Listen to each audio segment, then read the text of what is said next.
నిజమైన భక్తి, నిజమైన సేవ, నిజమైన దైవ ప్రతినిధులుగా జీవించాలి అంటే దైవ సంబంధితమైన సంగతులను మనము జాగ్రత్తగా పరిశీలించాలి.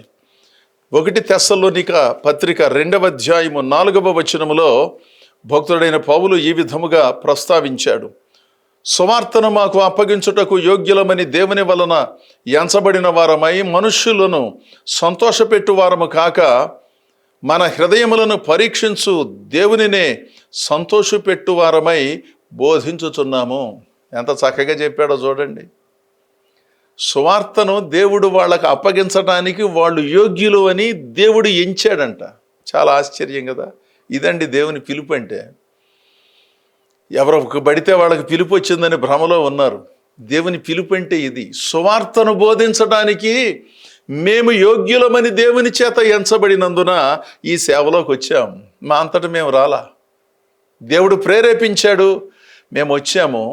మరి వచ్చిన తర్వాత మా ఇష్టం వచ్చినట్లుగా బోధించకూడదు కదా, మా ఇష్టం వచ్చినట్లుగా భక్తిని నేర్పించకూడదు కదా, మాకు తోచినట్లుగా విచిత్రమైనటువంటి కార్యక్రమాలు నిర్వహించకూడదు కదా.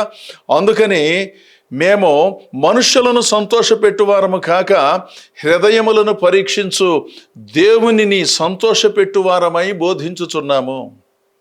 అదేంటండి బాబు, మనుషులను సంతోషపెట్టడం వద్దు అంటున్నారంటే, సంతోషపెట్టడం వద్దనటం అంటే దాని అర్థం వారికి ఆనందాన్ని కలిగించే మాటలు చెప్పొద్దని కాదు. అంటే వాళ్ళు ఏమి వినాలనుకుంటున్నారో వాటిని మాత్రమే బోధించగా, వాటితో పాటు దేవుడు చెప్పిన సంగతులు కూడా ఉన్నవి ఉన్నట్లుగా బోధించడం బోధించే వారి పైన ఉన్న బాధ్యత. ఇలా చెబితే ఎవరు రారండి, చాలా కష్టమండి అనే రీతిలో కొంతమంది ఆలోచన చేసి పైకి చెప్పకుండా కొన్ని సంగతులతో రాజీపడి వాళ్ళను చూసి వీళ్ళను చూసి రకరకాలైన కార్యక్రమాలను నిర్వహిస్తున్నారు. అలాంటి వాటిని ఉపసంహరించుకుని మనుషుల దయను కోరుకోకుండా మనుషులను మాత్రమే సంతోషపెట్టే పద్ధతిని కాకుండా దేవుని సంతోషపెట్టే సేవలు దైవ సేవకులు చేయాలి. విశ్వాసులు వాటిని అనుసరించాలి.